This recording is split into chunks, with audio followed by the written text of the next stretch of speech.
Bismillahirrahmanirrahim. Assalamualaikum warahmatullahi wabarakatuh.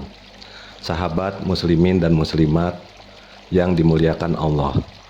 Pada kesempatan ini, mari kita mengkaji ayat kauniyah tentang puasa selama 1 bulan. Kita sudah mengetahui manfaat dari puasa dan mengapa puasa dilakukan pada siang hari. Manfaatnya sangat luar biasa. Tetapi Muslim diminta atau diwajibkan untuk berpuasa 1 bulan. Mengapa harus 1 bulan?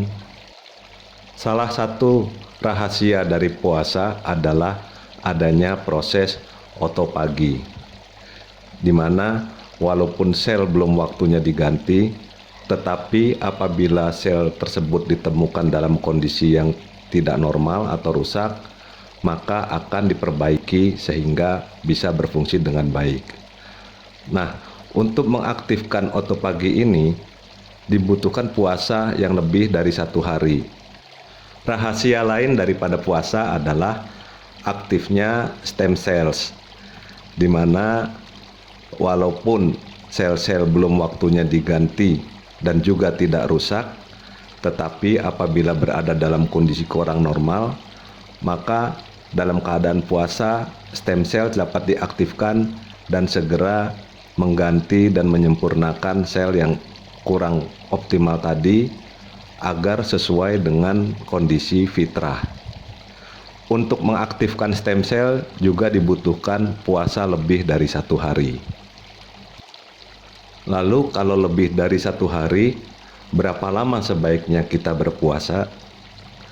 Nah, kita sudah mengetahui atau para ilmuwan sudah memeriksa dan melihat dan menginvestigasi atau meneliti bahwa setiap sel kita itu mempunyai waktu atau schedule atau jadwal untuk diganti dengan yang baru. Ada yang diganti setiap 2 hari, 4 hari, ada yang tiap hari, ada yang 1 minggu, ada yang 10 hari, ada yang setengah bulan, ada juga yang 1 bulanan, dan banyak juga yang diganti lebih dari 1 bulan dan beberapa tahun. Jadi setiap hari selalu ada sel yang memang sudah waktunya diganti, sudah jatuh tempo, sudah sesuai jadwalnya diganti. Jadi yang tiap hari diganti pasti hari ini diganti. Tetapi yang mungkin siklusnya mingguan, mungkin hari ini jatuh tempo juga sudah 1 minggu. Yang siklusnya bulanan, mungkin hari ini sudah jatuh tempo dan harus diganti. Yang siklusnya tahunan, mungkin jatuh temponya hari ini. Nah, karena memang sel kita tuh banyak. Seperti sudah kita ketahui, sel kita itu berjumlah lebih dari 37.000 triliun sel. Sedangkan untuk sel-sel yang belum waktunya diganti pada hari ini, apabila ditemukan sel itu dalam kondisi rusak atau tidak optimal, maka dengan puasa akan mempercepat pergantian sel. Jadi sel itu termasuk yang akan diganti hari ini atau dijadwalkan hari-hari berikutnya. Jadi semakin banyak kita berpuasa, semakin banyak hari-hari kita berpuasa, maka semakin besar peluang kita untuk melakukan pergantian sel tubuh dalam jumlah banyak dengan kualitas yang baik. Pergantian sel kulit terjadi dalam 10 hari sampai 30 hari. Jadi ada yang 10 hari sel kulit diganti, ada sel kulit pada bagian tubuh lain yang membutuhkan atau mempunyai siklus 30 hari. Sehingga bila kita berpuasa selama 1 bulan, berarti seluruh sel kulit kita sudah diganti. Dan karena kita menggantinya sambil berpuasa, maka sel kulit itu diganti dengan sel kulit yang mempunyai kualitas yang baik. Dengan demikian, setelah selesai puasa dalam 30 hari, maka kita akan mempunyai penampilan kulit dengan aura yang segar, yang kinclong, yang cerah, dan mudah ceria. Shining, shimmering, splendid. Saat puasa, stem sel kita aktif untuk mengganti sel-sel dengan sel yang fitrah. Di luar puasa, para ilmuwan telah melakukan rekayasa stem sel untuk bisa mengganti organ-organ yang rusak. Hasil rekayasa stem sel itu disebut organoids. Nah, banyak organ yang bisa digantikan oleh rekayasa stem sel, termasuk otak kita. Rekayasa stem sel untuk pembentukan organoids otak atau cerebral organoids itu membutuhkan waktu sekitar 1 bulan. Namun diyakini dengan puasa aktivitas stem sel akan lebih responsif dalam menyehatkan otak. Bila kita berpuasa 1 bulan, diharapkan sel-sel otak yang rusak dan teridentifikasi selama self-digestion dan diganti atau aktifnya stem sel kita mampu untuk memperbaiki sel-sel otak itu, sehingga dalam 1 bulan kita mempunyai otak yang sehat, yang baik, yang mampu berperan dengan efektif dalam mengendalikan sistem tubuh kita dan organ-organ tubuh kita. Selanjutnya, manusia juga hidup di kondisi atau alam yang mempunyai perubahan-perubahan lingkungan, sehingga manusia beradaptasi dengan perubahan lingkungan itu.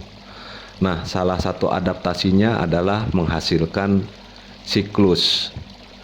Jadi, tubuh kita bereaksi terhadap perubahan lingkungan dan mempunyai siklus yang menyesuaikan dengan perubahan lingkungan itu. Ada siklus harian yang disebut sirkadian dan ada siklus tahunan yang disebut annual atau seasonal. Itu bila kita beradaptasi terhadap matahari. Kemudian ada juga siklus yang bulanan yang disebut siklus lunar atau sirka lunar.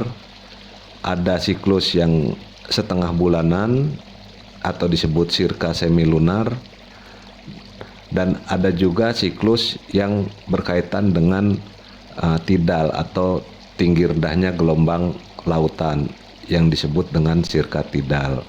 Nah, ini karena kita beradaptasi terhadap terang bulan atau gelapnya bulan.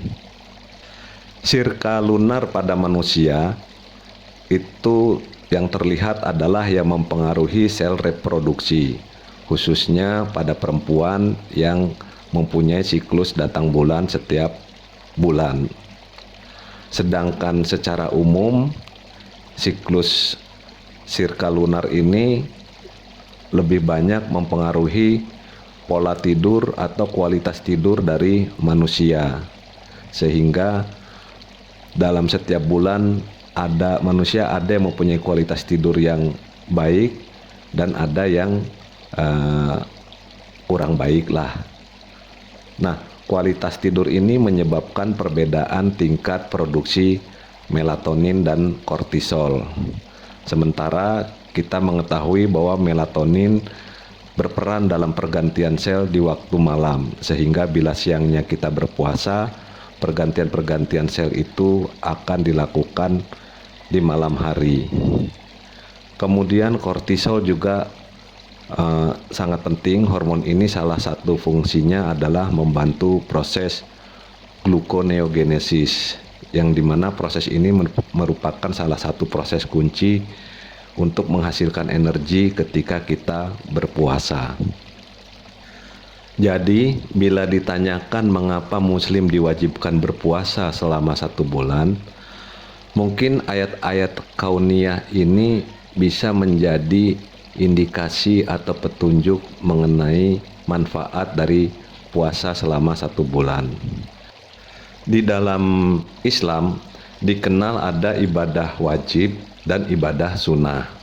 Yang wajib itu ibadah yang minimal yang harus dilakukan supaya umat muslim atau manusia dapat menjalani kehidupan secara berkualitas sesuai rancangan alam semesta yang telah ditunjukkan dan dituntun oleh Allah Subhanahu wa Ta'ala sebagai pencipta alam semesta ini.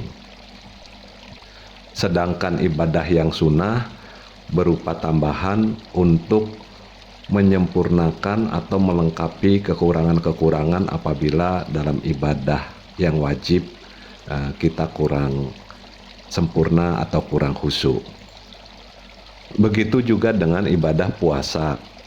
Ada ibadah yang bersifat wajib yang harus dilakukan dalam 1 bulan di bulan Ramadan, yang berarti bahwa ini adalah hari puasa atau jumlah hari puasa yang minimal yang harus dilakukan oleh umat muslim dalam 1 tahun.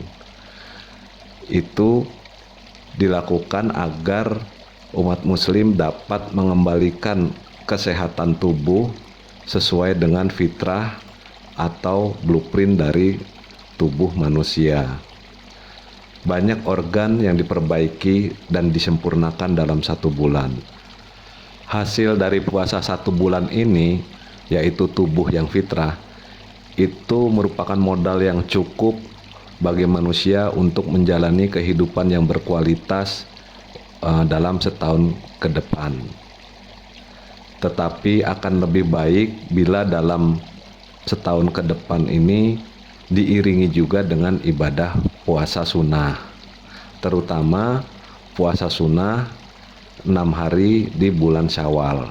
Jadi apabila ada puasa wajib di bulan Ramadan yang terlewatkan, bisa segera diganti. Atau kalaupun kita sudah penuh di bulan Ramadan, maka puasa sunnah di bulan Syawal akan melengkapi ibadah kita sehingga lebih menyempurnakan dan lebih membawa kita ke dalam kondisi fitrah. Demikianlah kajian kita mengenai ayat kauniyah tentang mengapa muslim berpuasa selama 1 bulan. Semoga ayat-ayat kauniyah ini menambah motivasi kita untuk mengamalkan puasa selama 1 bulan. Wallahu alam bisawab. Billahi taufik wal hidayah. Wassalamualaikum warahmatullahi wabarakatuh. Subhanakallahumma wa bihamdika asyhadu alla ilaha illa anta astaghfiruka wa atubu ilaih.